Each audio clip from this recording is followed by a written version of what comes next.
রাজধানী ঢাকা ও আশেপাশের এলাকায় দিনের তাপমাত্রা সামান্য কমতে পারে, এমনটাই জানিয়েছে বাংলাদেশ আবহাওয়া অধিদপ্তর। তবে আকাশ থাকবে পরিষ্কার এবং আবহাওয়া শুষ্ক।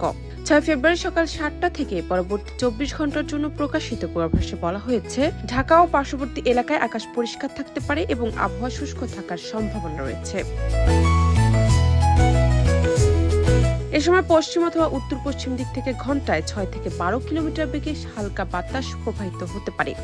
দিনের তাপমাত্রা সামান্য কমতে পারে বলেও জানিয়েছে বাংলাদেশ আবহাওয়া অধিদপ্তর। ঢাকা সূর্যাস্ত হবে সন্ধ্যা 5টা 48 মিনিটে এবং আগামীকাল সূর্যোদয় হবে ভোর 6টা 37 মিনিটে। গত 24 ঘন্টায় ঢাকা ও আশেপাশের এলাকায় কোনো বৃষ্টিপাত রেকর্ড করা হয়নি।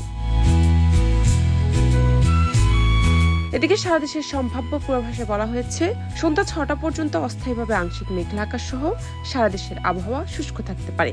ভোরের দিকে দেশের নদী অববাহিকায় কোথাও কোথাও হালকা থেকে মাঝারি কুয়াশা পড়তে পারে।